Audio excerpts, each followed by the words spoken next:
All right, welcome back. Powers on Sports Podcast. 2 weeks in a couple of days till Selection Sunday, almost here. We got the heart of the conference basketball season wrapping up. Going to have some tournament weeks next week, starting next week for the smaller conferences, and then we'll have the monster the power conferences will have their week of conference tournaments coming up here. No better person as we get to the heart of Selection Sunday. My guy Matt Zemek out in Phoenix, talking all things college hoops. I'll leave. I won't make them answer questions about the college football playoff. We'll leave that one for later in the off season when we got some slower time and the power brokers stop doing their mafioso shakedowns of the smaller leagues. But Matt Zemek, USA Today Trojan Wire editor, College Wire. Are you now doing some work for UCLA Wire as well? I am, and I'm also writing for College Wire, which is basically the national USA Today network wire site that doesn't focus on any of the team-specific sites. So I'm editing two of those Awesome. team-specific sites, but I'm also writing on the national scene. So So plenty this of guy's work, got and yeah, this hey, guy's got all of LA covered with UCLA, USC. As we're filming this, as we're taping this on late Wednesday night, we just saw Arkansas win a review fest in overtime against Texas in a bubble versus bubble blow up game. I know bubble double rubble. What do you like to say, Matt Zemek? double rubble, bubble trouble.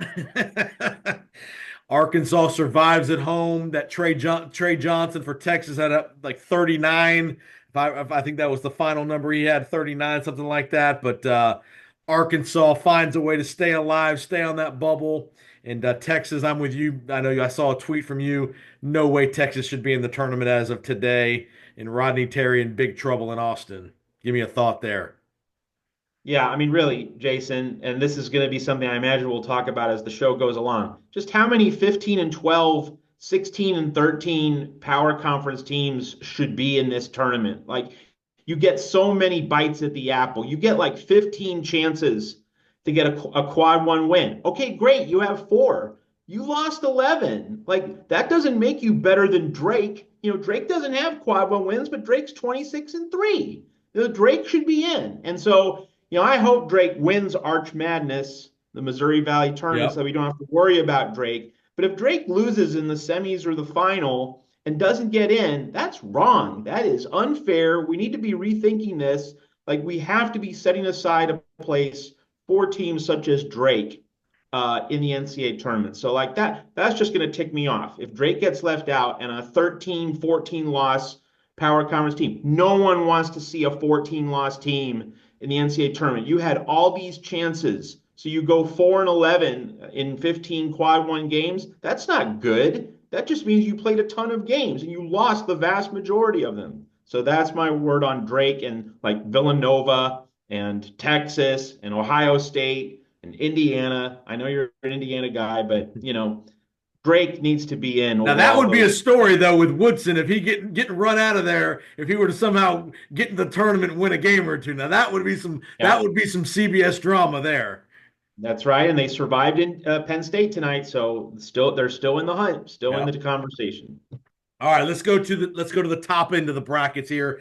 With a couple weeks to go, I think three out of the four number ones are locked down: Auburn, Florida, Duke. I think Florida maybe a little bit teetering, but I would still say Florida's with their resume and with their wins, their big wins. I think they're still comfortably on the one line. The fourth number one seed, Alabama, Houston is a team from the Big Ten potentially. Could have St. John's if they were to run the tape. I mean, I don't think that's probably enough there. Who do you like as the fourth number one seed there?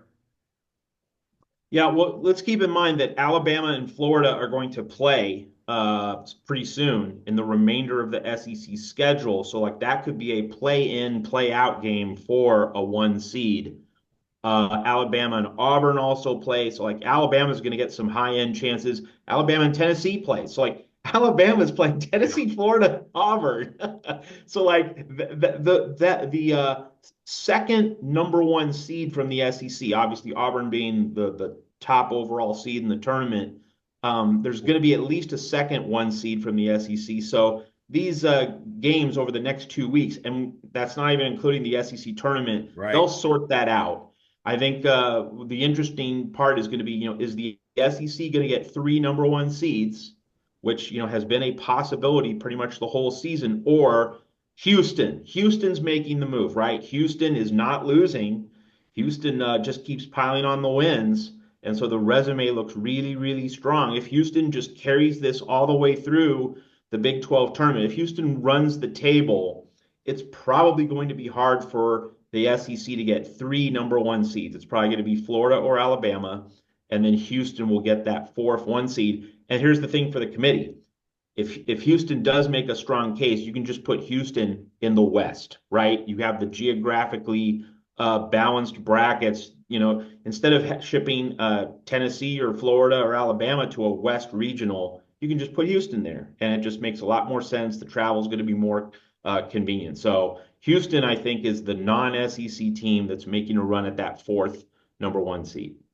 Let's talk about the kind of some other blue bloods that are in trouble that are going to make the bracket, but they're going to be some interesting seeding going on. You got UConn, you got North Carolina, and we're not sure if they're going to make it yet. They're on the trending upwards. They're winning some games here. Kansas, Gonzaga, Arkansas, big brands, probably going to get in, but they're not. They're not going to be in their traditional top 3 or 4 seeds. All 5 of these teams are probably going to be 6 or 7 and below. Just give me a thought or two about especially teams like UConn, who are probably going to be middle of that bracket, Kansas, even a Gonzaga.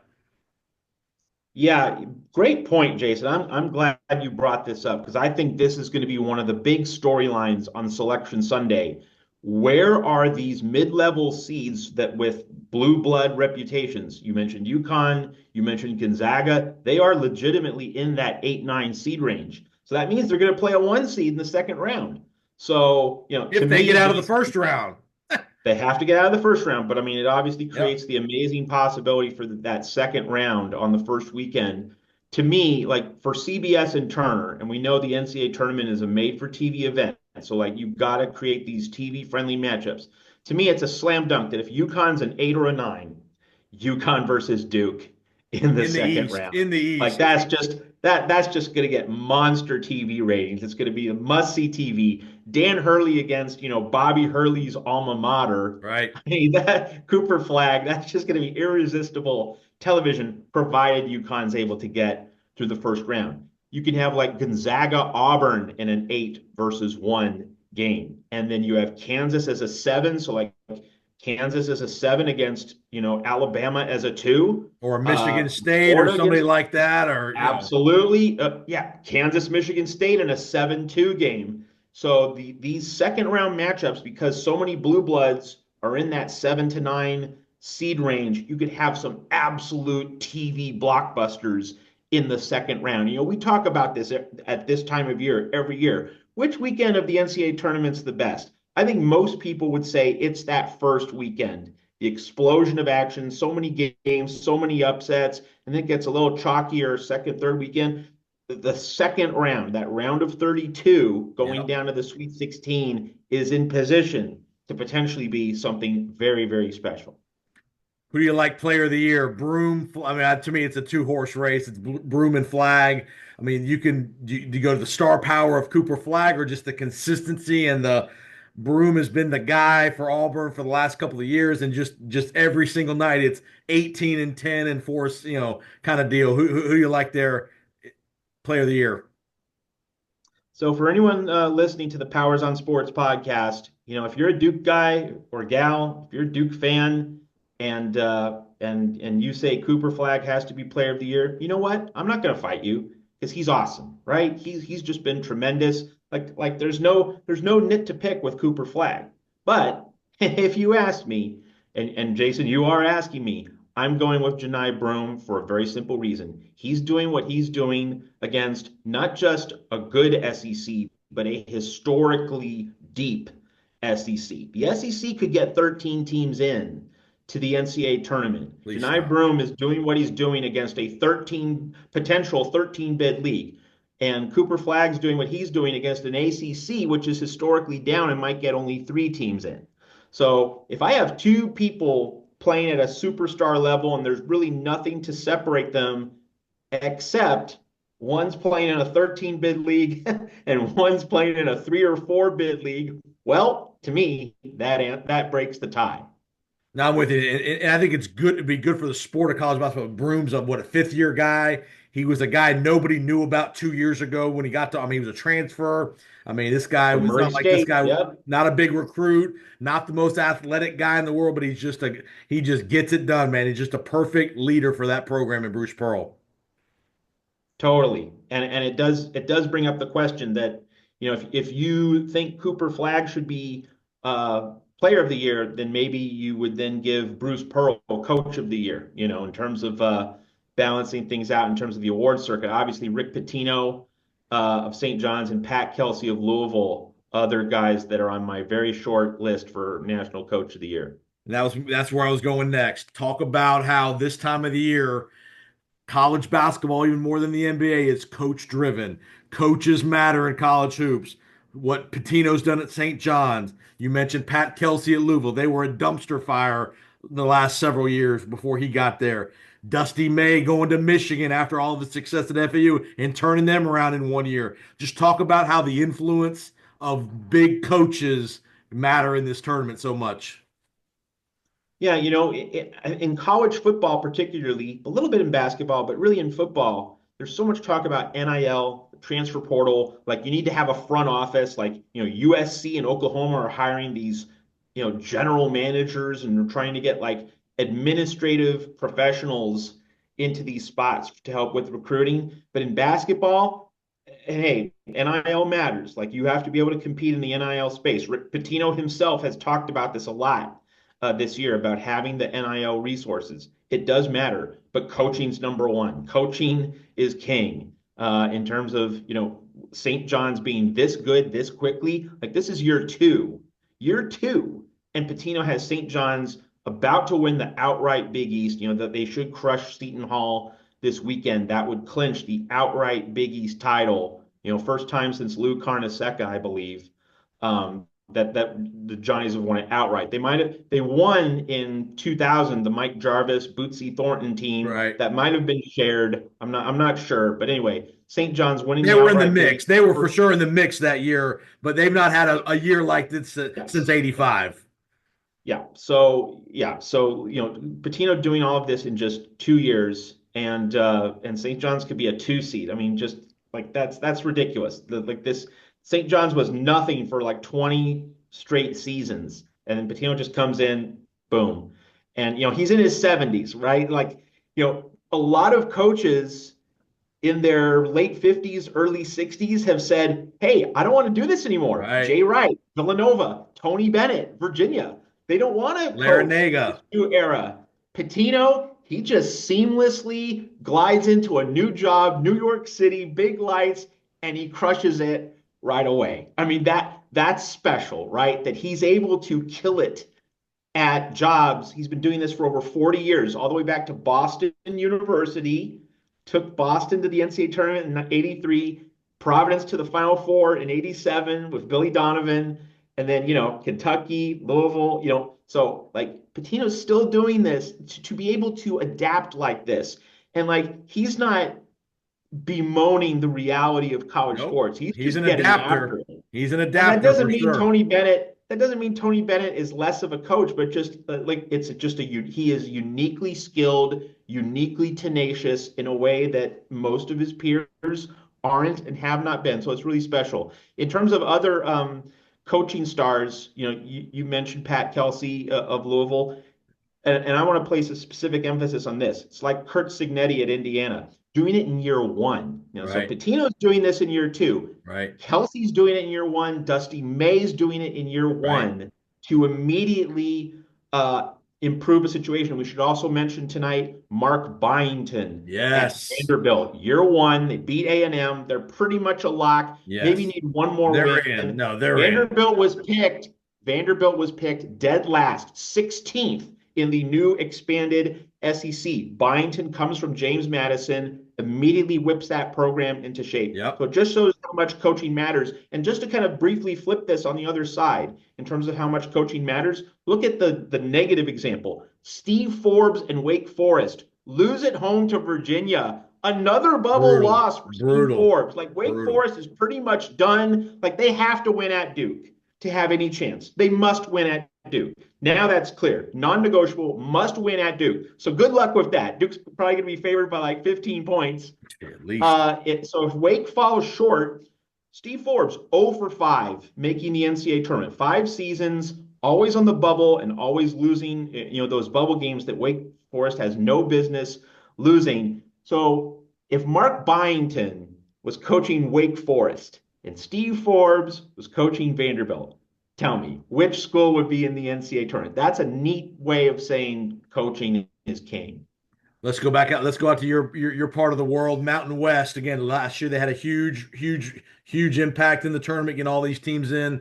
San Diego State, New Mexico, strength of that league again, they don't have the star power at the top, but they've got three or four pretty good teams led by Little Patino and New Mexico, really turning that program, got that program back to prominence. And you got Utah State, San Diego State, Boise's in the mix. Just talk about especially with all the upheaval that's happened in that part of the world and in conference realignment the last couple of years.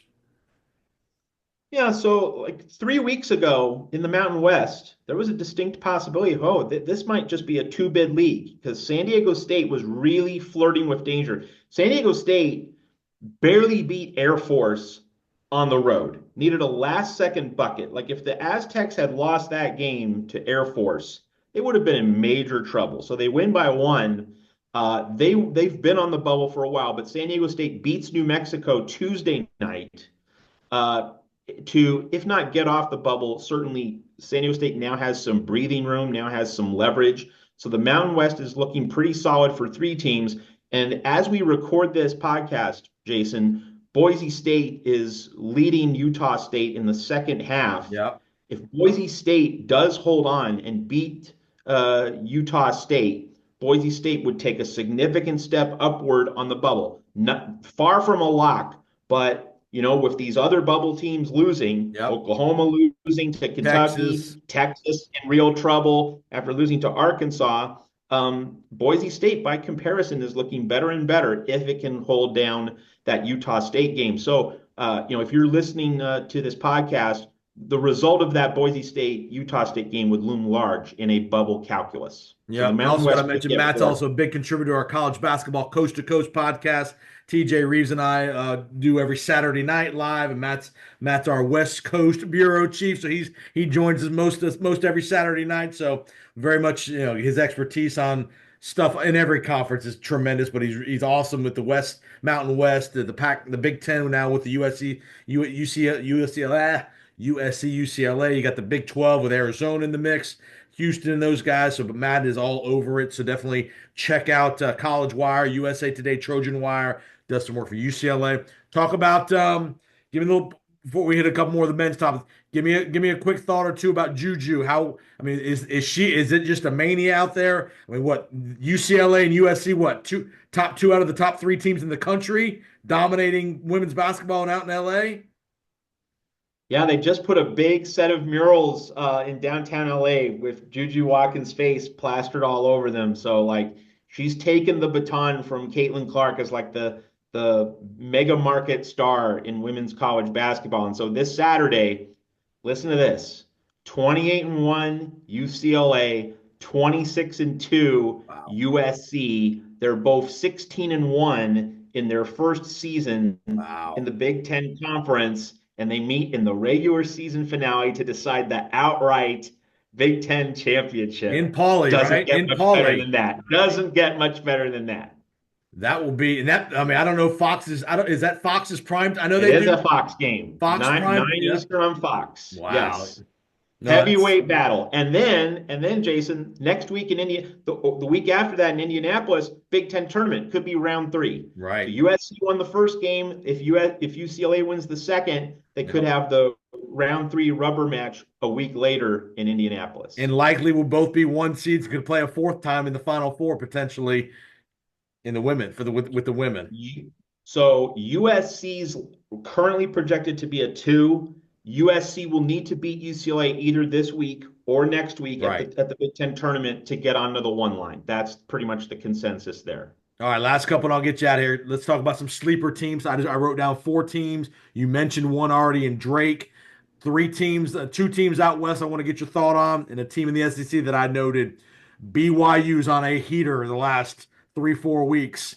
Missouri, the turnaround that Dennis Gates has shown in Columbia after the last year's debacle, and they've got them playing out of their really really well in Columbia, and then St. Mary's, who's taking control of that West Coast Conference from Gonzaga this year, and Randy Bennett just keeps winning games. Keeps are are these guys sleepers for you? Are they legit threats to get to a Final Four? Give me a thought or two about these four teams that we haven't talked much about. Well, what a mixture of styles. BYU and Missouri, they can both be absolute flamethrowers. BYU beats Arizona State tonight, shoots over 50% from three-point range. Missouri has had so many games in the SEC where it has just absolutely taken a blowtorch to the nets, shooting, near 50% from three-point range. So the question with those teams is like, can they continue to shoot the ball at that level? In March. And if they don't, can they win in the mud? Can they win an ugly game? Can they win a grinder? Because like BYU is so skilled, balanced in terms of its offensive prowess. But Duquesne made the game ugly for them last year in the first round of the Right. NCAA tournament. BYU was not able to win in the mud in what turned out to be Mark Pope's last game with the Cougars before he went to Kentucky. Who was So the that's coach really at the question. BYU? Kevin Young, who was an assistant with the Phoenix Suns, and he's an X and O wizard. Well,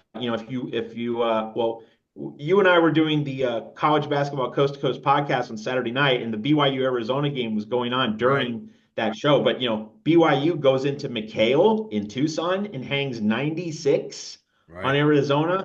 As a coach, you're doing something very right if you're able to get your team to score 96 in McHale Saturday night, nasty crowd. Yeah. So like BYU and Missouri, they can definitely fill it up. And it's just can they win in the mud if they have to? And then St. Mary's likes to drag teams in the mud. That's the contrast there. And so Randy Bennett, here's the thing with Randy Bennett and St. Mary's. They have not lost more than two conference games in the WCC, the West Coast Conference, 3 straight years. 14-2 in 2023, 15-1 last year. They're 15-1 now. They're playing an expanded schedule because of Oregon State and Right. Washington State joining the conference. So 3 years, you're 14-2 or better in conference play. And Randy Bennett has won the season series over Gonzaga the last few years as well. Yep. Just the phenomenal. He is an amazing X and O coach. He's like the best game plan coach. Like he's like Liam Neeson. He will find you and he will hunt you down. He has He skills. He will has a expose your unique set of weakness. skills. Yeah, very much so. Like he will expose your weakness and he will get you. That's Randy Bennett. He's an amazing tactician, one of the best in the sport. And so like St. Mary's is that root canal style opponent that no high seed wants any part of. So it'll be interesting to see where St. Mary's gets seated. I've seen projections saying a 7, maybe a 6. And I think, remember last year, St. Mary's lost to Grand Canyon. Grand Canyon was that bouncy 12 seed with lots of energy and athleticism. I think with St. Mary's, get past the first round, get through that first game, and then give a higher seed all sorts of trouble in the second round. Like that's going to be the blueprint for St. Mary's in March. Give me a couple. Last thing, I'll get you out of here. Coaching carousel starting to heat up. You had Utah out by you, already made the change with Craig Smith. You got Virginia's with Tony Bennett. We expect the interim not to be the guy. Miami. You've got Indiana's already made an announcement. Do you expect any more? I mean, there's been a little bit of chatter about maybe Bill Self has had enough, maybe with all the NILs. Though I saw a story that he allegedly admitted that he interviewed at Oklahoma State last year. Some of those, Oklahoma, is Porter Moser in any trouble at Oklahoma? Rodney Terry at Texas? Give me a couple notes and nuggets on the coaching carousel, and give me a name or two of maybe some guys we don't know about that may be up for a job. Maybe a Richard Pitino, maybe a McDermott leaves Creighton to go to a big job. Maybe does a Mick Cronin leave UCLA? Give me a couple thoughts on the coaching jobs and a couple names that you like in the coaching world. Yeah, well, you're an Indiana guy, so let's just start there. Like Indiana could do a lot worse than Mick Cronin. Maybe not. He might not be your first call, but in terms of overall outcomes, you could do a lot worse than him. So that would be interesting to see.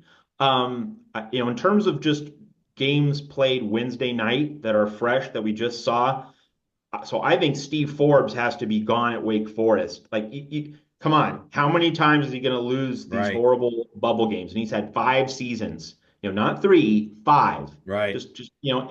And on a broader level, Jason, if you are an ACC athletic director, you're watching this program just sink into a quagmire because the coaching is just not as good as it is in the Big Ten, in the SEC. The SEC has these home run hitters like Mark Byington, at Vanderbilt, these really good hires. Coaching is just really good up and down the SEC, and that's where the ACC needs to upgrade. I think Adrian Autry, Yeah. he's only in his second season, but he looks way out of his depth at Syracuse. And this is not a job training program. Like, this is not something Right, where, okay, we're going to give you 5 years to learn how to do your job. No, at Syracuse, come right. on. It's not, this is not for that. You need to hire stone cold professionals like Rick Pitino. St. John's brings them aboard, Yep. gets their program fixed quickly. But ACC programs, especially those that really care about basketball, such as Wake, such as Virginia, like, you can't fool around. You need to, not experiment. You need to hand it to a pro, someone who knows what he's doing. So that's part of the story there. In terms of, big names or, are Does we a going to see Richard lateral Pitino moves? would a Richard Pitino listen to offers from somebody from the Big Ten? He's already been at Yeah, Minnesota. yeah, Would he be yeah. a guy that somebody would say, hey, let's give the I keys to think the kingdom? Yeah, I think if Richard Pitino, he shouldn't go back to the Big Ten. I think if he wants to make a move up, it should probably be to the ACC. Because like you don't want to coach against your dad in the Right, Big East. right. The ACC might be a good landing spot because I think about Tubby Smith. Tubby Smith was really good at Texas Tech. He was really good at Georgia, Kentucky, of course, but Minnesota, like Richard Pitino, just didn't work out the same. And it's striking that certain conferences, certain kind of environments, cultures, they just don't fit for someone. So Richard Pitino shouldn't try to go back to the Big Ten. He needs to go back to or go to a different power conference if something opens up for him. Other coaches, I think Rodney Terry, with the way Trouble. Texas season is going, I think he has to be gone. If you're Texas, you got to say, hey, let's bring in our own home run hitter. Trey Johnson is a top 5 lottery pick. Yep. And how are you, flirting with not making the NCAA tournament when you have a guy as good as Trey Johnson Right. on your team? It's a lot like And you got Steve Buzz Williams doing as well as Rutgers. he's doing right down the street at A&M. Absolutely. Buzz Williams magnifies that. And Buzz Williams is going to be like Yep. Indiana. He should be in the mix at Indiana as well. Yep. Villanova did beat Seton Hall, but barely. It was a Yep. horrible game. Villanova, was down 16 points. And, like Seton Hall is just under talented. Seton Hall scored 2 points in 11 and a half minutes. And that's why Villanova was able to come back and barely beat Seton Hall. Kyle Neptune, like it's really a lot like Adrian Autry at Syracuse. Like this is not a job training program. Either you're good at it or you're not.